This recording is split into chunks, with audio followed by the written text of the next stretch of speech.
Olá, a paz do Senhor, mais uma mulher cristã, e dessa vez nós estamos conversando com a doutora Marilei Medeiros. Ela é psicóloga clínica e o nosso assunto hoje é sobre síndrome do pânico. Acredite se quiser. Olá, doutora, é um prazer. Mari, né? Tão novinha, vamos chamar de Mari, que fica mais íntimo, né? Assusta menos. Tudo bem com você, Mari? Paz, Gilda, tudo bem comigo? Paz do Senhor para todas as telespectadoras. É um prazer estar aqui contigo. O prazer é nosso. O assunto nosso hoje é assustador, né? Mas muito importante. Eu fico agradecida por você ter aceito o convite em meio a toda a agenda apertada, mas ter tirado um tempo para conversar aqui no programa Mulher Cristã sobre síndrome do pânico. Ou diz, né, medo do medo, que muitas vezes a síndrome do pânico não é nada mais medo de sentir o sintoma, a crise que está iniciando, aquele medo que vem vindo lá de dentro, começa a assustar e causa toda a sintomatologia. Vamos bem no início, né? O que significa isso? O que é síndrome do pânico? Defina, por favor. A síndrome do pânico, Gilda, ela é um transtorno, pode-se dizer um transtorno emocional que causa sintomas orgânicos. A pessoa, quando ela inicia esse transtorno emocional, ela começa a produzir alguns sintomas no corpo que fazem ela se assustar. Falta de ar, dificuldade para se concentrar, dificuldade para falar, ela começa a sentir muito sudorese, o coração dispara, tem pessoas que falam que sente até dor, e a sensação é realmente, eu vou morrer. Muitas pessoas vão para o cardiologista, e os cardiologistas encaminham para nós. Aí eles faz todo lá ECG, faz a saturação do oxigênio e vê que não tá nada, não tem nada, não altera nada. E daí eles falam, vai para o psicólogo, porque o que acontece? Em alguma coisa, ou na infância, ou na adolescência, há algum tempo atrás, ou de agora, se torna um gatilho. E esse gatilho começa, muitas coisas guardadas, sabe aquela pessoa que vai guardando, e chega um momento que o corpo, né, quando a boca cala, o corpo fala. E essa pessoa acaba iniciar os sintomas da síndrome do pânico. Então não tem uma causa específica? Você não... As causas específicas, Gilda, seriam geralmente emocionais. Vou aqui falar para você um caso. Teve um paciente que eu atendi, um caso bem interessante aqui de Foz do Iguaçu. Pode falar, indicando o caso, né? Não vou citar nomes. E esse paciente, ele me procurou, porque olha o que ele me contou. Marilei, eu estava dirigindo o meu carro, indo em direção ao centro, é um homem empresário aqui de Foz, uma vida financeira boa, não estava passando por nenhuma dificuldade financeira, estava dirigindo e de repente ele sentiu que o coração dele disparou, começou a mão dele ficar molhada, ele começou a sentir muito mal-estar, tontura, ele sentiu realmente que ele ia morrer, falta de ar mesmo. Ele parou o carro, ele tentou respirar e ele viu que não melhorava, ele desceu do carro, num local bem difícil aqui de Foz do Iguaçu, perigoso, ele desceu do carro, sentou no meio-fio e ele não conseguia se controlar. Ele sentia realmente que ele iria morrer a qualquer minuto, ele ia ter um infarto, segundo o que ele me falou. Ele pegou o telefone, ligou para a irmã dele e falou, eu estou passando mal, fulana. Aí ela disse para ele assim, mas o que está acontecendo onde você está? Ele falou, eu estou aqui. Ela veio com o carro, veio com outra pessoa, pegaram o carro dele, levou ele direto para o pronto-socorro do hospital aqui de Foz do Iguaçu. Chegou lá, fez todos os exames, nada de alteração. Aí melhorou, o médico falou que era alguma coisa nervosa, encaminhou ele para o psicólogo, mas ele não foi para o psicólogo, porque todo mundo acha que psicólogo é só para louco e que não, imagina, eu vou no psicólogo, vão pensar o que de mim? E ele não foi, ele viajou para São Paulo. Em São Paulo ele foi fazer um almoço no shopping, estava subindo a escada rolante nesse shopping na capital. Quando ele estava subindo a escada rolante, os mesmos sintomas. Taquicardia, falta de ar, sudorese extremo, sensação de falta de ar, as pernas dele, que ele perdia, as pernas ficavam mole, e ele estou com toda aquela crise de novo, vou morrer. O pessoal viu que ele estava passando mal, tentaram socorrer ele, sentaram ele no local, deram água para ele tentando, lá foi ele pronto-socorro de novo, nada, eletro normal, oximetria normal, tudo normal. Ele voltou para Foz do Iguaçu e veio consultar comigo. Aí a gente começou a terapia e eu comecei a fazer os gatilhos. Vamos ver o passado, a adolescência, a infância. Gilda, eu dei os testes, os trabalhos que a gente dá, as terapias que a psicologia passa, certo. Ele foi fazer, enquanto a gente estava fazendo a terapia, o que foi levantado.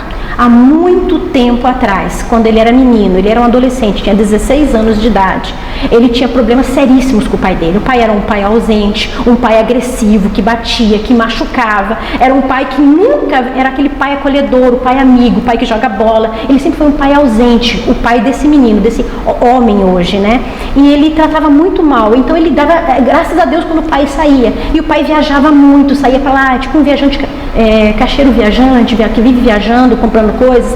E um dia ele estava jogando bola com os amigos, o pai dele veio, o irmãozinho dele falou: ó, o pai tá aí. Ele falou: não vou para casa. Naquele dia ele enrolou bastante para ir para casa. O pai chegou, ficou lá com a mãe. Ele foi no finalzinho da tarde para casa. O pai dele tinha saído, ele não viu o pai. Aí o pai dele retornou. O pai dele sempre não falava das qualidades dele, não acolhia ele, sabe? Ele não se sentia amado, protegido. O pai falou alguma coisa que incomodou ele, avisou que já estava saindo viajar. Ele pegou, saiu e falou: então vai viajar, que ele foi fazer outra coisa que ele tinha que fazer. E ele saiu com os amigos dele.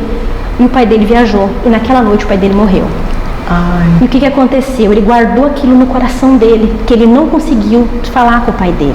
Ele não conseguiu pedir perdão de alguma coisa errada que ele tinha feito. Ele não ouviu o pai dele dizer para ele que amava ele. E ele guardou tudo aquilo dentro do coração dele. E passou anos, Gilda. Passou muitos anos. Hoje ele, lá com mais de 40 anos, um empresário importante, passando perto do cemitério, porque é lá que ele estava, e foi que ele trouxe a recordação. Ele estava de carro indo perto do cemitério, e quando ele viu o cemitério, todo aquele sentimento que estava guardado veio à tona. Tipo, o pessoal fala muito da crise da meia-idade, né? Ajuntou tudo isso. Ele sentiu tudo aquilo, a sensação que ele guardou no coração dele vem à tona, porque ele não foi no velório do pai dele, ele não se recusou aí, e ele nunca mais tinha ido no cemitério. E quando ele foi obrigado a passar, que ele nem percebeu, que ele viu o cemitério, todas aquelas emoções guardadas e contidas vieram. E ele recordou também que lá no shopping, quando ele subia a escada rolante na capital, esse shopping dava, na hora que ele estava subindo a escada rolante, a janela mostrava o cemitério. Ele viu o cemitério lá também. E o gatilho dele era o cemitério ou coisa ligada à morte. E ele vinha toda a crise, todo mundo descobriu o gatilho, começamos a tratar o gatilho, as emoções dele contidas, nomear essas emoções, colocar para fora, trabalhar o perdão de si mesmo, perdão para com os outros, ele voltar para casa, conversar com a mãe, limpar essa situação. Ele nunca mais teve crise. Lógico que tem muitos casos que tem que também usar medicação, procurar o psiquiatra. E assim, sempre é possível descobrir a causa? Sempre, geralmente tem gatilhos. Geralmente crise do pânico tem gatilhos. Eu tive um caso que era orgânico, desequilíbrio hormonal. A pessoa tomou uma medicação e aquela medicação teve um efeito rebote de causar uma sensação de crise, parecida com a crise do pânico. E tudo que ela falava remetia que era uma crise do pânico. Mas eu olhava para frente, olhava para trás, ela não tinha uma pessoa bem resolvida, que não tinha causas nenhuma, e tratando como crise do pânico. E conversando com ela, vendo tudo, nós descobrimos que um dia ela foi fazer um exame, e nesse exame a pessoa foi feita uma medicação, e essa medicação fez um efeito piramidal, que a gente falou, que pode causar também uma sensação igual à crise do pânico, falta de ar, sudorese, sensação que acabou tudo, que não tem jeito, que vai morrer, que não consegue respirar, né? A crise do pânico, ela tem uma faixa etária para aparecer? Olha, eu já ouvi falar de crianças, mas eu nunca estudei crianças. Todos os meus casos que eu atendi foram de pessoas de 17, 18, depois daqui entra na adolescência, com os desequilíbrios hormonais, mas geralmente mais dos 35 até os 45. São a maior idade que eu pego. Tem diferença, qual é a diferença entre a síndrome do pânico e a ansiedade? A síndrome do pânico é um medo iminente de morrer. Eu vou morrer agora, vai acontecer, eu estou sufocando, a sensação é de morte. A ansiedade, ela pode ter dois tipos, né? A ansiedade ruim, que é aquela ansiedade negativa, que eu penso, vai dar tudo errado. Eu tenho um evento para ir e eu começo, mas eu vou chegar lá, as pessoas, eu vou fazer alguma coisa errada, eu vou cair, as pessoas vão rir de mim, vão tirar sarro de mim. É uma ansiedade negativa, o avião vai cair, ela começa a pensar coisas negativas. A crise do pânico não. A crise do pânico é uma sensação no corpo, orgânica de morte. Eu sinto dentro dos meus órgãos, eu sinto o meu organismo coopera para isso. Agora, na crise do pânico é pensamento pensamentos negativos de coisas negativas que vão ocorrer. E Não, daí pode... a ansiedade é o negativo. Isso, perdão. E a crise do pânico é a morte. Sensação iminente de morte. De morte, está sempre ligada à morte. Sim, eu vou morrer, o corpo gera falta de ar. Tem uma técnica que eu ensino, Gilda. O pessoal inicia a crise do pânico, aquela ansiedade forte, falta de ar, mas não ansiedade negativa, aquela coisa assim, vou morrer a qualquer momento, eu peço para respirar. Para fazer aquela respiração, colocar o dedinho, o polegar, o indicador e o médio aqui, no umbigo, colocar em cima dele, sentir o abdômen subir, puxar pelo nariz o ar, erguer o abdômen, não respirar com o pulmão, pelo abdômen mesmo, diafragma, subir, conta até 4, 1, 2, 3, 4, solta bem devagarinho pela boca, contando até 6. Soltei, puxo pelo nariz e vou fazendo essa técnica. Ela vai tirando o foco da crise, ela começa a pensar na contagem, indo subir e ela vai melhorando. Porque muitas vezes, quando eu entro na crise do pânico, a tendência é respirar muito rápido e vai oxigenar o cérebro, causando tontura, mal-estar, moleza, desmaio. E isso faz com que eu respire mais devagar e não intoxique meu cérebro. Certo. Nós vamos dar uma paradinha e voltamos já com mais crise do pânico. Pode ser? E você me aguarde mais um segundo que nós temos mais a doutora Mari falando sobre crise do pânico com você.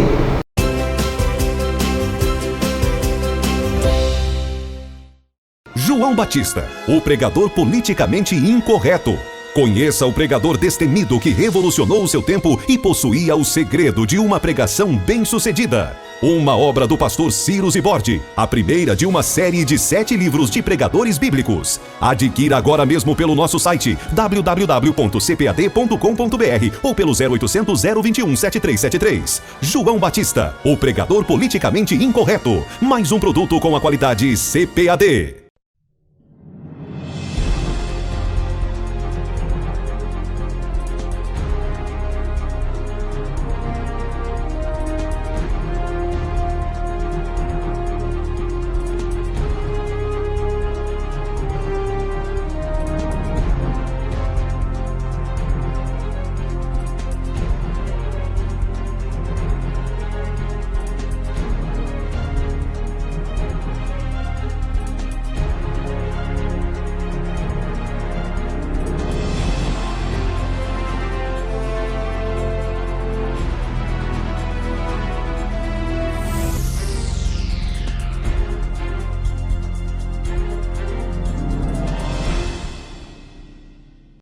Todos os dias tomamos decisões. Decida ser a mulher que Deus planejou.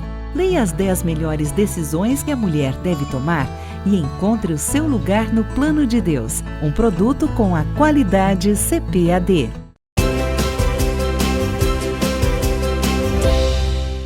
Voltamos com Mulher Cristã e nós estamos conversando com a doutora Mari sobre crise do pânico. Doutora, a crise do pânico, ela pode dar uma sensação de irrealidade? Olha, Gilda, tem muitos pacientes que falam que eles, por causa daquele respirar rápido, que eles vai acelerando, isso vai causar uma intoxicação chamada hipóxia cerebral.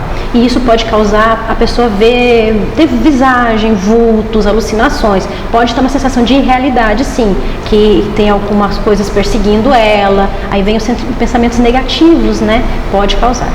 Mas assim, ela pode achar que está sendo perseguida, essa coisa meio... Se ela está respirando muito rápido e acontece essa hiperventilação, o cérebro sofre uma intoxicação pelo oxigênio, que na quantidade certa, o oxigênio é benigno, nós respiramos, vivemos, mas em elevado esse oxigênio, ele pode causar uma sensação de realidade, de que não está acontecendo alguma coisa, de que está alguma coisa errada, de perseguição. Pode ocorrer por causa da hiperventilação. Por exemplo, quando você fala da dinâmica do exercício, ótimo. Eu pensei, se eu tiver em crise de pânico, eu vou ter muita dificuldade, eu vou achar que eu estou me afogando, por exemplo, engolindo água, eu acho que eu não conseguiria fazer essa dinâmica sozinha. Você acha que quem sofre a crise do pânico, ela tem condição de fazer sozinho um exercício desse? Tem paciente, tem os graus. Tem aquele paciente, ele vai fazer, ele vai tirar o foco do que ele está passando. Ele está com falta de ar, ele está com taquicardia, ele está se sentindo mal e ele começa a focar, ele lembra da instrução. O que a psicóloga falou? Ela falou para ele fazer isso. Ele começa a tirar o foco do que ele estava passando, do que ele estava sentindo, do que ele estava recordando e colocar o foco numa coisa agora. Respirar devagar. Então essa é uma técnica, tem outras, né? Mas ele consegue. Mas tem aquele paciente que nem você falou, mas não é a mesma coisa que se afogar em água, tá? A crise do pânico não é a mesma coisa que a água, você está engolindo a água, você tenta respirar oxigênio e entra a água, meu pulmão está enchendo d'água, está queimando, é diferente. Na crise do pânico não tem o real, ele é o oxigênio e taquicardia, o organismo que está colaborando contra ele. Então eu vou tirar o foco e passar para a respiração. Mas tem o caso do paciente que está numa crise muito forte, por isso que a crise do pânico precisa ser tratada com terapia, psicoterapia, né? Ajuda pastoral, conversar com o pastor, porque é bom falar, desafogar, é muito bom, das nossas emoções guardadas, mas tem casos que precisa de psiquiatra. Se você é aquele caso que acha que não consegue, vai tentar fazer a técnica da respiração e não consegue, procura o psiquiatra. O psiquiatra vai entrar com medicações, tem medicações maravilhosas que vai ajudar até a psicoterapia encontrar os gatilhos, trabalhar os gatilhos e ser tirada essas emoções que estão sendo guardadas dentro da pessoa. A síndrome do pânico pode levar à morte? Olha, nunca vi uma pessoa pela crise de pânico, pela síndrome, morrer. Mas tem pessoas com comorbidades, que têm doenças e que já têm umas doenças predispostas, né? E que pode sim ela vir a falecer, mas não por causa da crise do pânico, mas por causa do não tratamento das suas comorbidades. A pessoa que foge do médico, foge de buscar ajuda, né? E o Senhor Jesus, ele disse, né, que quem está doente precisa buscar o médico. O médico é para os doentes. Então, por exemplo, para pessoas com problemas cardíacos, problemas pulmonares, e daí com a crise do pânico ela pode, mas não por causa da crise, por causa de outras doenças de base. Mas quando é que eu teria que procurar ajuda? Olha, tem pessoas que estão sofrendo em casa sozinha. Tem pessoas que estão trancadas dentro do quarto, não conseguem sair da sua sala, da sua casa, elas estão se isolando. Muitas delas estão morrendo, quase vou usar a tua fala, se afogando dentro delas mesmas. Essa pessoa ela precisa agora buscar ajuda, esse é o momento. Ouviu aqui o programa, escutou, se identificou, busca ajuda, busca um psicólogo, busca um profissional da saúde mental, busca o pastor, que ele vai estar te dando o apoio de procurar esses profissionais, porque o pastor conhece, né? E ele é o amigo. Tem muita gente que vai para a igreja, senta na igreja, está lá bonitinho, sentado, e ninguém sabe da vida dele. Só que na hora que ele chega em casa, aquela angústia já bate no coração. Parece que entrar dentro de casa vem toda a tristeza, vem aquela nuvem negra, que nem eles falam para mim, parece que uma nuvem negra veio sobre mim e eu fiquei assim angustiado, nervoso, eu me afogava com a minha própria saliva, eu sentia que eu ia morrer, que eu não conseguia respirar. Aí o médico até brincou, mas você está respirando. E eu, mas eu não estou conseguindo respirar. Mas ele fala, você está respirando. A sensação é essa. E eu falo, não fique sofrendo sozinho. Jesus, ele veio para tirar as nossas angústias, tirar os nossos sofrimentos, mas ele deixou profissionais para nós. E é importante que você busque esses profissionais, busque a presença de Jesus, busque, mas às vezes Deus está permitindo que aconteça esse sintoma, essa crise na sua vida, para você tratar algo que não foi tratado ainda e que está te impedindo de ser feliz e de alcançar o paraíso aqui na terra. Busca ajuda. Ou na mulher? Olha, eu não vou falar que nem que é mais no homem, nem que é mais na mulher. Por quê? Ela é recorrente em pessoas que tiveram um desgaste na infância, um abuso sexual, violência, falta de perdão, pais ausentes, perdas, traumas. Então, se o homem teve isso e não conseguiu resolver isso, ressignificar isso dentro dele, provavelmente ele vai ter uma crise de pânico. Se a mulher for, uma mulher que sofreu muito, guardou isso dentro dela, entrou num casamento, está num casamento com o marido, não assiste ela, não consegue resolver, é uma mulher que ainda não levou para a cruz de Jesus esses problemas, está tudo guardado dentro dela, ela vai ter crise do pânico. Então, tanto o homem quanto a mulher que não resolveu os problemas dela ainda, que tem coisas latentes dentro dela que precisam ser levadas aos pés da cruz. essa crise, ela vai dar dor física mesmo, né? A pessoa vai sentir uma dor que tô morrendo. A angústia. É uma angústia dentro da alma, é uma angústia lá dentro do ser da pessoa. Não chega a ser uma dor física, que nem uma cólica de rim, uma cólica menstrual, uma dor de fratura, mas é uma angústia tão incrível. Eu vejo os pacientes falando dessa angústia, eles descrevendo a angústia, que a sensação que eles têm é assim: eu vou morrer, nada vai me livrar disso. Eu tenho pacientes que ficam a noite todas acordados e sim, eles tentam pensar em coisas positivas e eles falam assim: eu não consigo, então eu dou tarefa, eu peço para escrever. Escreva o que você estava fazendo quando iniciou os sintomas, o que você estava pensando, o que você estava vendo, para tirar o foco e para começar a focar. O que te lembra, o que faz, para a gente buscar o gatilho inicial. E descobrindo o gatilho inicial, a gente vai tratar muitas coisas, mas a dor física é mais na alma, é uma dor, uma angústia lá dentro. Por exemplo, nós tratamos em alguns programas assim da questão do suicídio. Né? Nós conversamos alguns projetos em que a depressão pode levar ao suicídio. Nesse caso, também poderia levar ao suicídio, a síndrome do pânico, a dor da alma ser tanta, a pessoa não suportar? Eu tenho um colega meu que é psiquiatra e ele falou: eu nunca tive um caso de um paciente que se suicidou por causa da crise do pânico, mas eu vi ele contando que teve um paciente por causa do sofrimento, da angústia, quando iniciava os gatilhos, ele estava tendo tantas crises, porque assim, eu tenho paciente que às vezes tem hoje, fica 3, 4 dias sem ter a crise, e vai tratando e vai acabando, não tem mais crise. Assim como eu tenho pacientes que já foram curados, já estão livres. Eu tenho um paciente, Gilda, ele veio da Europa, veio de avião. Aí ele chegou aqui em Foz do Iguaçu para fazer um trabalho e chegou aqui em Foz e ele teve a crise. Sabe, foi incrível, ele colocou os pés aqui, ele teve a crise, ele foi para o consultório, ele foi para o pronto-socorro, o médico o cardiologista falou que não tinha nada, mandou para o psicólogo, eu atendi ele, foi uma sessão. Naquela sessão foi tão produtiva que ele trouxe todos os gatilhos dele, uma pessoa muito conhecedora dele mesmo, sabe? E pronto, ele ficou aqui em Foz, ele não teve uma crise, ele voltou para a Europa e não teve mais crise. Mas ele falou que ele chegou a pensar em morrer. Pensou em, sabe, eu pensava assim, em eliminar o sofrimento, só que em uma crise. Então esse meu colega, esse psiquiatra Rodrigo, ele falou assim, que o paciente sofria tanto, mas era tanta angústia, tantas crises seguidas, que ele chegou a pensar em se matar, suicidar, para parar com a crise, parar o sentimento. Mas eu nunca passei por essa situação. Porque é bem complicado, né? A pessoa, é bem profundo, né? Você tem mais atendimento de jovens também nesse sentido, com síndrome do pânico? Gilda, infelizmente a nossa juventude está sofrendo. Nós estamos com um alto índice de suicídio e depressão em Foz do Iguaçu e no Brasil, que vem do reflexo do Brasil todo. Em Foz do Iguaçu, infelizmente, o ano passado nós tivemos 17 suicídios de adolescentes. Esse ano nós já estamos com 9 suicídios de adolescente.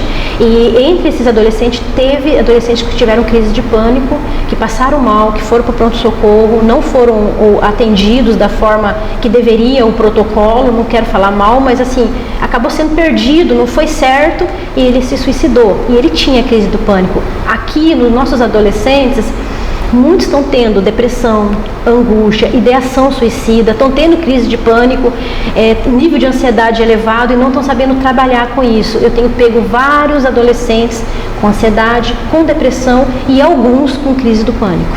E a nossa igreja, como é que está nesse caso, a crise de pânico? Nossa igreja está preparada para cuidar? Eu vou falar de Foz do Iguaçu, onde eu estou inserida.